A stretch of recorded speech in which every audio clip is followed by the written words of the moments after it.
Hi guys, ఈరోజు మనం ఈ వీడియోలో మంచిర్యాల జిల్లాలో ఉన్న కొన్ని ప్రదేశాల గురించి అయితే ఇప్పుడు తెలుసుకుందాం. కమాన్ వాచ్ ఇట్. గాయస్, మన మంచిర్యాల జిల్లా అయితే పారిశ్రామికంగా చాలా అభివృద్ధి చెందిందని చెప్పవచ్చును. ఎందుకంటే మన మంచిర్యాల జిల్లా అని అనగానే మొదటగా గుర్తుకొచ్చేది సింగరేణి బొగ్గు గనులు. ఈ సింగరేణి బొగ్గు గనులు అనేవి మన మంచిర్యాలలో దాదాపు చాలానే ఉండడం జరిగింది. ఇంకా మన మంచిర్యాల జిల్లాలో సిమెంట్ ఫ్యాక్టరీ కూడా ఉండడం జరిగింది. ఇదైతే ప్రాచీనమైన సిమెంట్ ఫ్యాక్టరీ అని చెప్పవచ్చును. ఇంకా మనకు మంచిర్యాల జిల్లా అనగానే గుర్తుకొచ్చేది మన గోదావరి రివర్. సో ఇక్కడ గోదావరి రివర్ అనేది చాలా పెద్ద ఎత్తున ఉండడం జరుగుతుంది. ఇంకా మన మంచిర్యాల జిల్లాలో చెప్పుకోదగిన ప్రదేశాలలో ఒకటి శివారం మొసళ్ళ అభయారణ్యం. ఇది మనకు చెన్నూరు అటవీ డివిజన్ పరిధిలో అయితే ఉండడం జరిగింది. సో ఇక్కడైతే మొసళ్ళు అయితే చాలా ఉండడం జరుగుతుంది.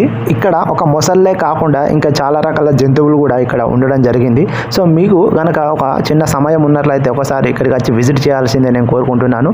ఇక్కడ ప్రదేశం అయితే చాలా కూల్గా అయితే ఉండడం జరుగుతుంది. మీరు ఖచ్చితంగా ఎంజాయ్ చేయడం జరుగుతుంది. గాయస్, ఇంకా మన మంచిర్యాల జిల్లాలో చెప్పుకోదగిన ప్రదేశాలలో మరొకటి ఉంది. అది ఏంటిదంటే గూడెంగుట్ట సత్యనారాయణ స్వామి టెంపుల్. గాయస్, ఈ టెంపుల్ చాలా పవర్ఫుల్ అని ఇక్కడికి వచ్చిన భక్తులు అయితే చెప్పడం జరుగుతుంది. సో మీకు కనుక చిన్న సమయం ఉన్నట్లయితే మీరు కూడా ఒకసారి విజిట్ చేయాల్సిందిగా నేను కోరుకుంటున్నాను. గాయస్, ఇప్పుడు ఈ వీడియోలో అతి ముఖ్యమైన అంశం ఇప్పుడు చర్చించడం జరుగుతుంది. అసలు మంచిర్యాల జిల్లాకు మంచిర్యాల అనే పేరు ఎలా వచ్చిందో ఇప్పుడు చూద్దాం. గాయస్, ఈ మంచిర్యాల జిల్లాని పూర్వం గర్మిల్ల అనే పేరుతో పిలిచేవారు. ఈ గర్మిల్ అనేది మంచి రేవు పక్కన ఉండడం జరిగింది. ఈ మంచి రేవు అనేది కాలక్రమేణా స్థానికులు మంచిర్యాల అని పిలవడం జరిగింది. సో ఆ విధంగా అయితే మంచిర్యాల అనే పేరు అయితే రావడం జరిగింది. గాయస్, ఈ వీడియోలోని ఇన్ఫర్మేషన్ మీకు నచ్చినట్లయితే నా ఛానల్ లైక్ చేయండి, షేర్ చేయండి, అలాగే సబ్స్క్రైబ్ చేయండి. Thank you for watching. జై హింద్.